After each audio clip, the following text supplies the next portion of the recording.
Hi hello friends, எல்லாருக்கும் வணக்கம். நான் கேக்கு தான் செய்ய போகிறேன். 2 முட்டை எடுத்து நல்லா கலக்கிக்கோங்க. உங்களால் எவ்வளோ முடியுமோ கலக்கிக்காங்க. அப்புறம் 1/2 டம்ளர் சர்க்கரை போட்டுக்கோங்க. இதையும் நல்லா கலக்கிக்குவாங்க. பொடி பண்ணி போட்டிங்கன்னா சீக்கிரம் கலக்கிக்கலாம். நான் பொடிலாம் பண்ணலை. அப்புறம் 1/4 டம்ளர் எண்ணெய் ஊற்றுங்க. நிறையலாம் ஊற்றாதுங்க. இது தேங்காய் எண்ணெய் தான் நான் ஊற்றிருக்கிறேன். எல்லோரும் வாசம் வராத எண்ணெய் ஊற்றுன்னு சொல்லுவாங்க. அப்படிலாம் எல்லாம் நான் தேங்காய் எண்ணெய் தான் ஊற்றிருக்கேன். 1/4 டம்ளர் பால் ஊற்றிருக்கேன். ஏன்னா ரொம்ப லிக்யூடாக போயிடும்.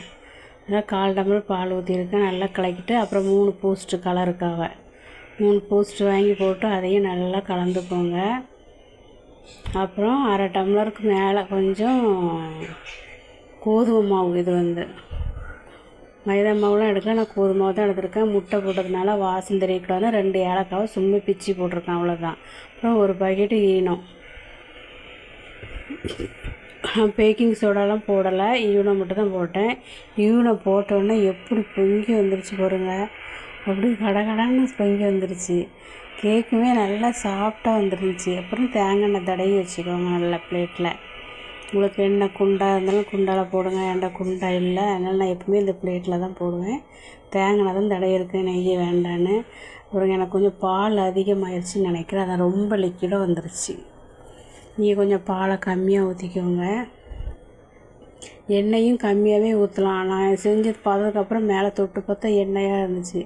அதனால் எண்ணெயுமே நீங்கள் கம்மி பண்ணி ஊற்றலாம். நான் 1/4 டம்ளர் ஊற்றினேன். அப்படியே குக்கரில் சிம்மில் வச்சு நான் உள்ளே ஸ்டாண்டு போட்டிருக்கேன். வாசர் போடாதீங்க. ஸ்டாண்டு போட்டுட்டு சிம்மில் தான் வைக்கணும். பிரியாணிக்கு தம் வைக்கிற மாதிரி சிம்மில் வச்சு ஒரு 45 நிமிஷம். நான் அவசரப்பட்டு எடுத்தேன். சூடாக இருக்கும்போதே நான் எடுத்தேன். அதனால் எனக்கு அடியில் லைட்டாக ஒட்டியிருக்கு. நீங்கள் நல்லா ஆறுனதுக்கப்புறம் எடுங்க, சூப்பராக வரும். இப்படி நல்லா சாஃப்டாக வந்திருக்கு பாருங்கள். நல்லா வெந்திருக்கு. கூட வச்சாக்க இன்னும் நல்லா இருந்திருக்குறோம். இதுவும் நல்லா சாஃப்டாக இருந்துச்சு. கையில் எடுத்தாலே அப்படி நல்லா பாருங்கள் எவ்வளோ சாஃப்டாக இருக்குன்ட்டு. தொடும்போது மேலே லேசாக எண்ணெயாக இருந்த மாதிரி இருந்துச்சு. அதனால் எண்ணெய் கம்மியாக ஊற்றிக்கணும். ஏன்னா டேஸ்ட்டு நல்லா இருந்துச்சு.